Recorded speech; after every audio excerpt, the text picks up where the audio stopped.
today. Aaron Tillinger. I do understand that this is for educational purposes, and you do have my permission to use this content. Okay. Tell me how your people came to Savannah, and when did it start for your family here in Savannah? Okay. I couldn't tell you exactly, but I do know that I believe I'm at least the fifth generation here in Savannah for our family. Depending on which branch of the family you look at. Part of our family goes back on my father's side to Eastern Europe, Romania, that area of Europe. On my mother's side, which was the non-Jewish side of the family, they came from England, Scotland, and have traced parts of the family roots all the way back to middle of the 16th century France. So we've got a pretty diverse background coming through. To stay on the Jewish side of the family, since I think we're kind of looking more for that side of it. The family's been here, has been in shop owners, professionals, and been in just a number of different professions, and really, I think in some ways contributed, dramatically to some of what's going on and what is, our community today. I know that I think my great grandfather helped lay the cornerstone foundations for the AA synagogue, even, through the Laskies. So, my family has, really been here for a long time and done a lot of things. So I don't know how detailed you'd like to get before you start asking some questions. Well,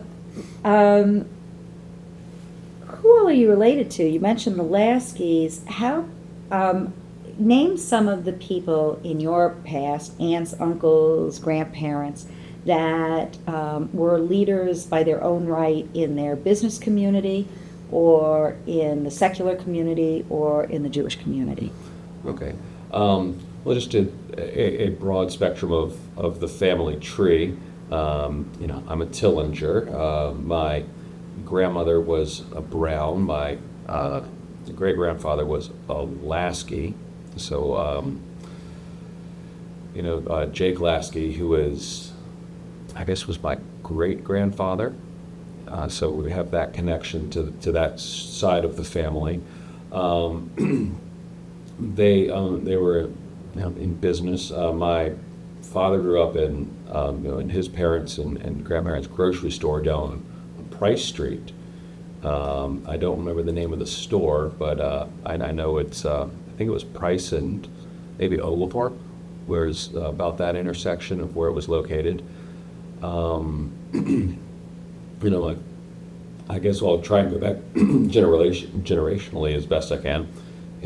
My father, is a physician, a psychiatrist. He was the president of the Federation for a term. He was president of the Agudath Achim synagogue. My mother was president of the sisterhood for the synagogue. So they were very much involved. Related to the Seligman family. It's my uncle, Marcus Seligman, and his wife, Sandy, and they've been involved with the community here. They were also very big parts of the Statesboro Jewish community when they lived there. My grandmother was Tilly Seligman. She was Tilly Brown, then became Tilly Tillinger, and then Tilly Seligman. And they were in Statesboro for a number of years. Had a women's clothing store that was named after her, and then my uncle and aunt helped run that for probably 20 years before they decided to move down to Savannah. So you have that component of the family. Then going back farther, I don't know professionally what my grandparents, great-grandparents really did beyond that. You mentioned about a grocery store, and I'm really fascinated, but I got to tell you, 9 out of 10 people that I have spoken to had grandparents or great-grandparents who were grocers or whole food produce. Mm-hmm. Why do you think so many Jews settled into that particular field of work?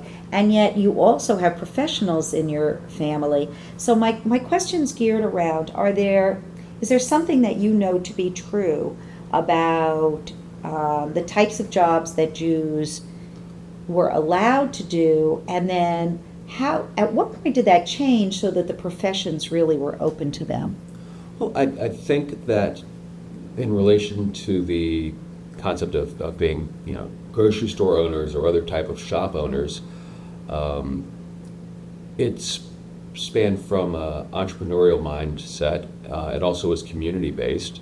Going back 60, 80 years, everything developed in the community, in a very close-knit community.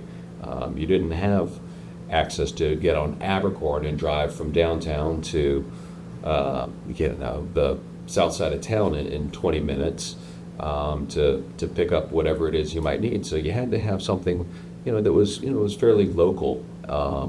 So a grocery store, there was probably one on every couple of blocks. So they were much smaller. There wasn't the supermarkets that we know today. So I think that in itself lent to a community-centered business.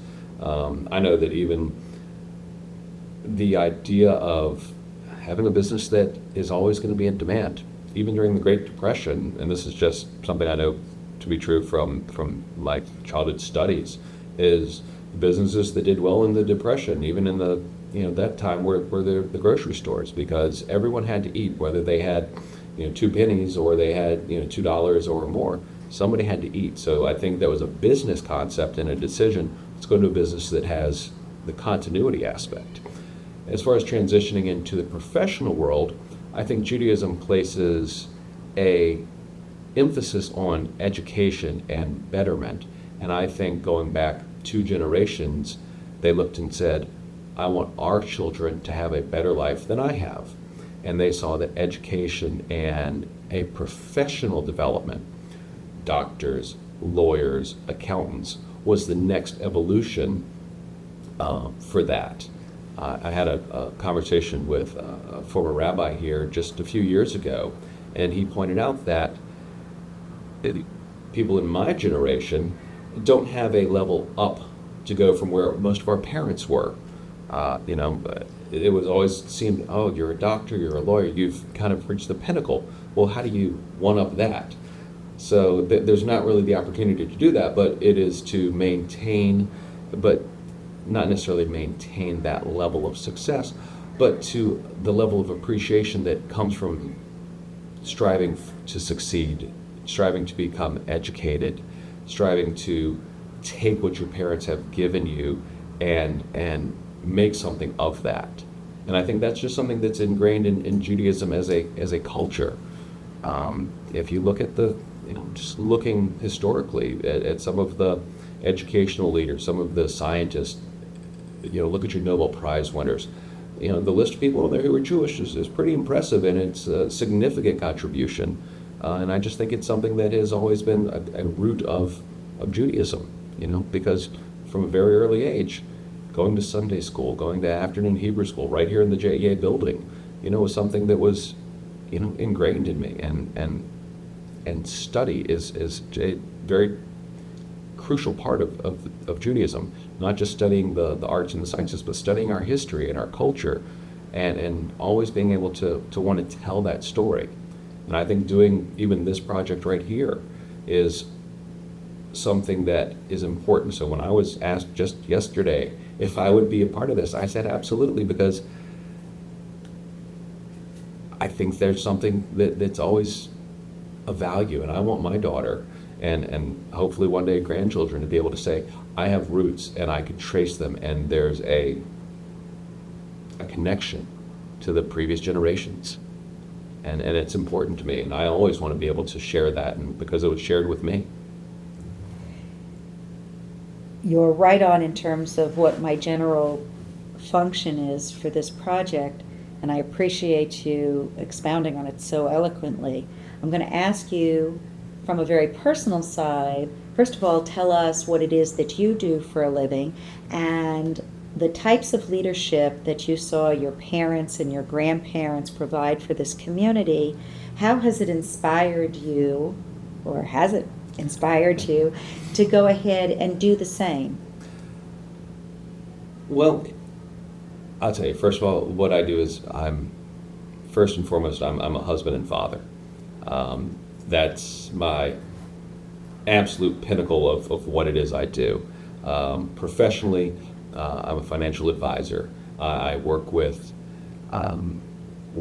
families to make sure that they are able to try and reach their goals. And a lot of their goals, money is not a factor of, but it certainly helps make sure that they're able to leave to their next generation, to make decisions to allow them to do whatever it may be, secondary to what is first in my life. With the role that my father and mother and others in my family have taken, even, my older brother, well, he was, a member, of the community here, he was active on boards. I saw it as something that they did. In the last 2 years, my daughter is 2 years old, I've suddenly seen a very dramatic shift in where I feel I need to be, because I am now saying I have a responsibility to leave or create more for my daughter, much of which was created for me when I was growing up. So I'm on the board of directors here at the JEA. I was talking to a friend and family member recently, Jeffrey Lasky, and a few months ago, and I said, I really want to get more involved. And that's one of those very, very apparently slippery slopes, because the minute you volunteer, whether it's call me if you need help on something. Next thing I know, I'm getting phone calls, and they say, would you be interested in helping, here at the J? I said, sure. What would you like? Well, we've got, positions coming up on the board. I said, wow, that's a step that's probably one step beyond what I was originally thinking. But I said, absolutely. My daughter's in the preschool here, and this was the foundation for my beginnings. I went to the preschool here. I went to kindergarten here. I played my sports here. Even when I, matriculated to school outside of the JEA, I still came back and I played my sports here, up through high school. I still played high school sports as well for my school, but I played on a JEA-based, traveling soccer team. So I, as a father and member of the community, saw that I owed it to my daughter, to the community, to myself, to make sure that what I was given is available to everyone else. And if I can help in one small way, I'm going to, because other people have done it for me, and not just family. You touched on it a little bit. Clear your mind and tell me, as much as you remember, what it felt like. What was it like growing up Jewish as a young child here in the JEA? Well, this was the center of, beyond the synagogue, this was the center of my Jewish life. This is where I played my sports. This is where I developed, my very close friends. This is where I came and saw cousins, and to this day now, we're in such an online age, I have friends that I went to kindergarten with that to this day I haven't seen in 20 years, and I talk to them on Facebook. I have one friend, we have an ongoing online Scrabble game, our Words with Friends, the current incarnation of Scrabble, and we have connected just through that. But I would come to the JEA for sports. I would come to the JEA for Hebrew school. I would come to the JEA for programming, whether it was to watch athletics, whether it was a performance in the auditorium of some sort, whether it was somewhere that my parents probably could drop me off because they had to go somewhere and knew that I would be safe. it was just a part of my life. As I got to be a little bit older, I would get on my bike and I would ride my bike here, to swim, to hang out, almost. I mean, that was just, it was the center of, outside of my family and the synagogue, it was the other center of my Jewish life. Several people have suggested to me that the diminished use of this building by the Jewish community is because Jews no longer experience anti-Semitism and they can go and join wherever they want, and so there isn't a need for this building.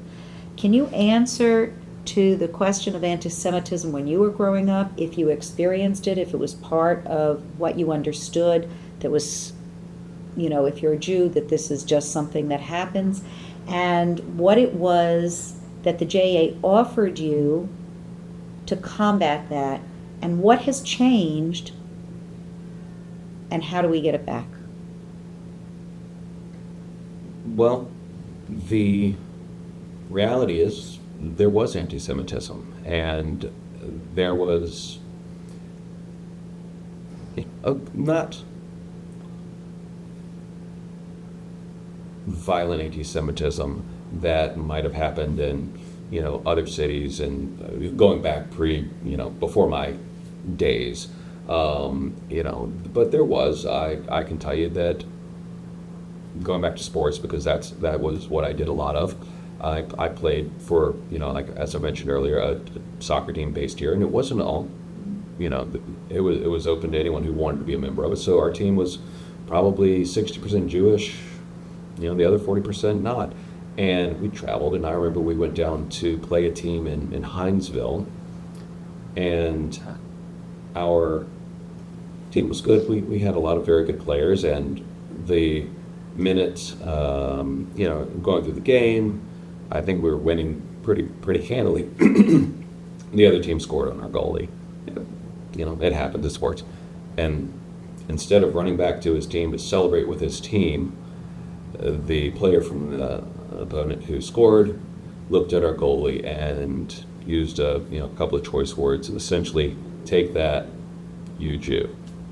And there were some other words in there that I'm going to leave out.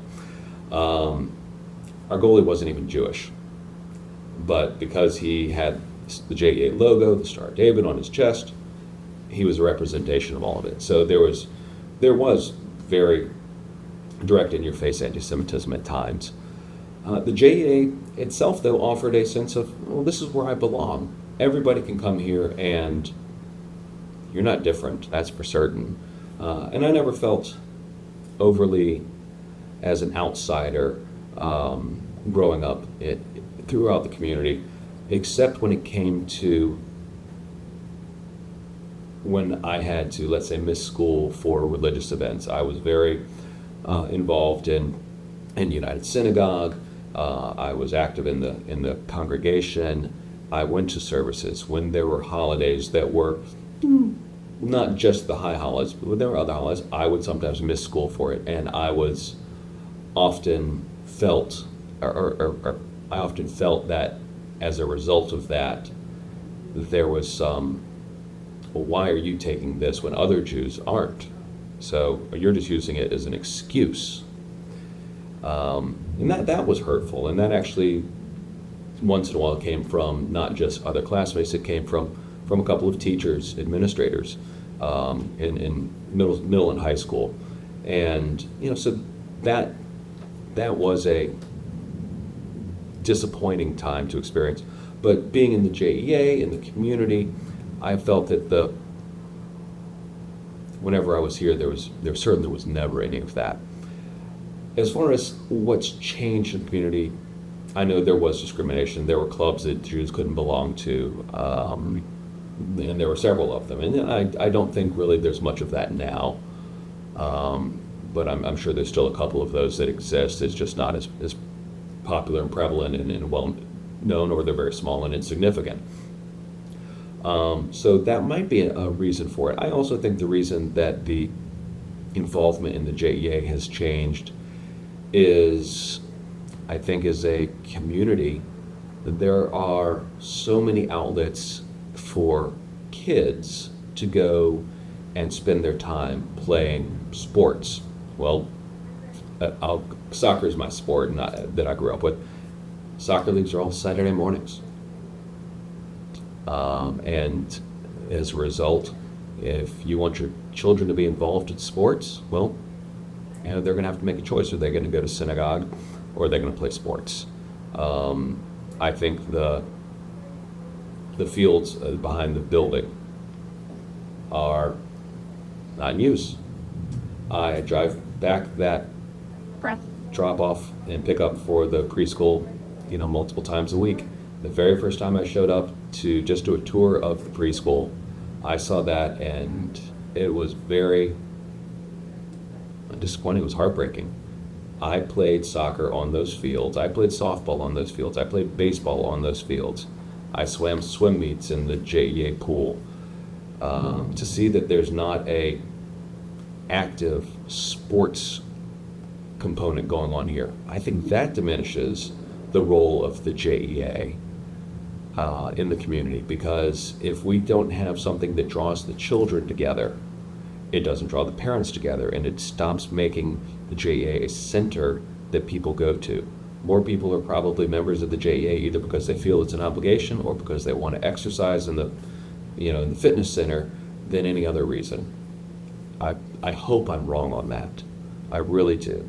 But, when the early childhood program started or was being started and I found out about it and my daughter was coming of age to join that, it was without a hesitation that I knew that's where she was going to be. And I hope that because of that, other parents and other children who are now here are going to start rebuilding what I experienced. Because while the childhood education program is not focused strictly for the Jewish community and Jewish children, it allows us to have a commonality that all the children can have and say, I remember going to the Hebrew school, to the JEA school, and that's where I met my best friend from preschool.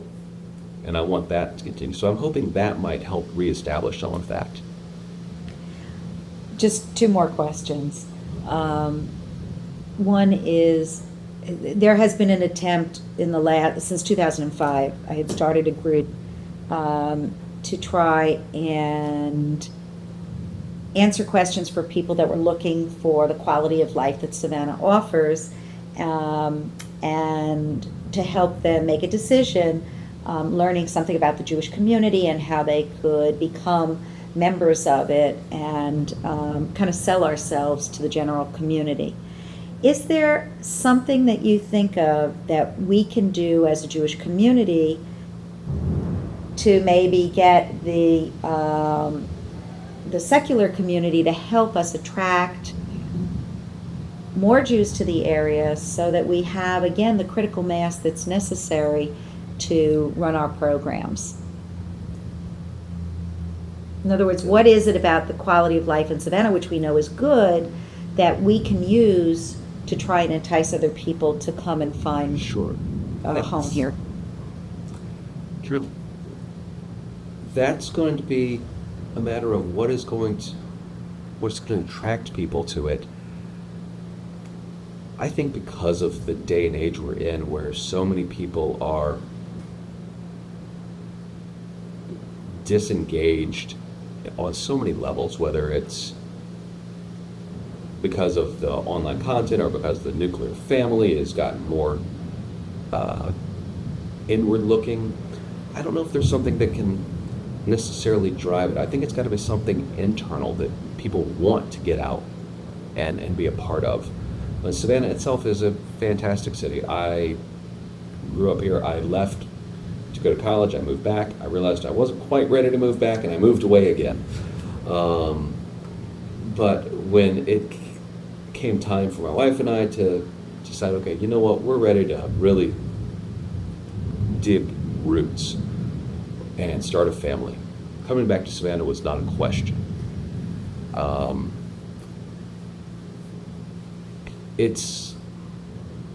it's a special place to me, and it's a special place to people who have moved away and haven't moved back because of whatever reasons are out there. But I don't know if there's a special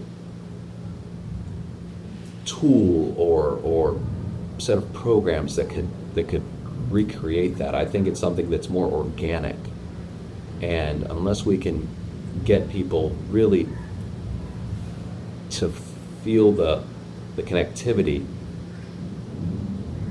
that's going to be hard to do. People spend so much time in their cars, and they go from A to B, whether they live on the islands or they live downtown or they live out in wherever.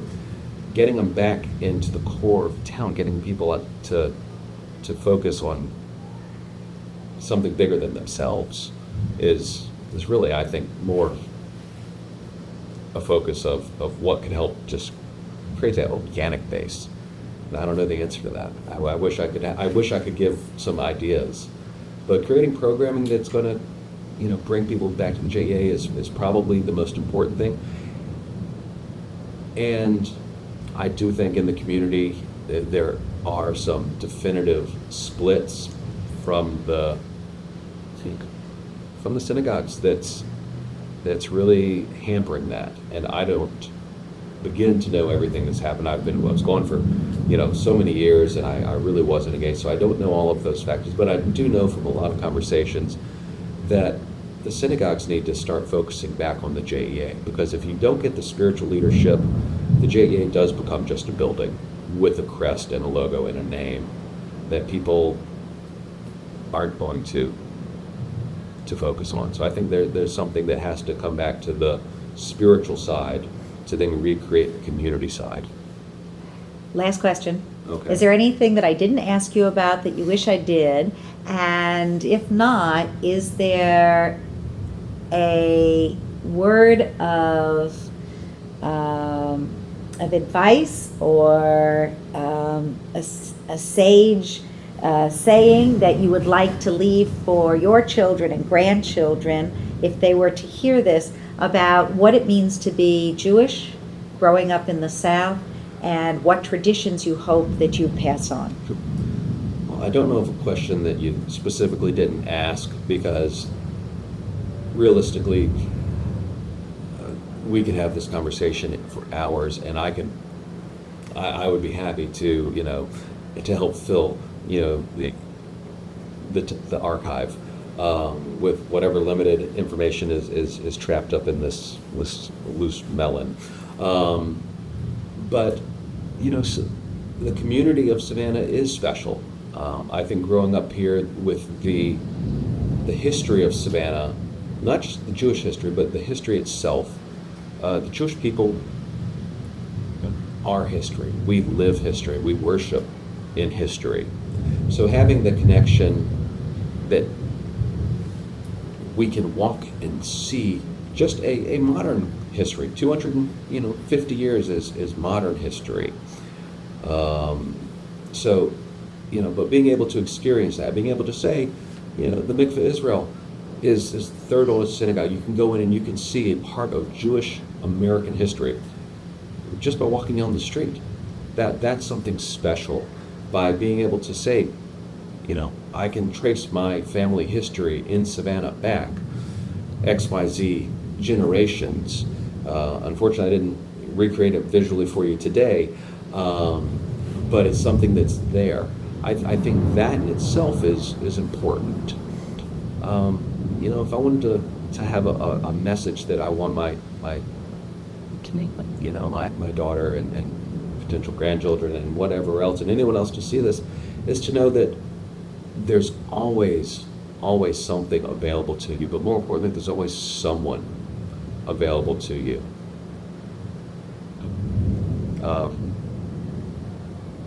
Pardon me. Because it was available to me. And it happened in this building, it happened in the synagogue, it happened in the community. There's something special to family. And that's what, in a distant way, the entire community is here. And just yesterday, I was at an event at the BB Jacob, first time I've been in the building in a long, long time. And I saw people I hadn't seen in 25 years, friends of mine's parents. And they reminded me, good and bad, what I was 20, 30, 40 years ago.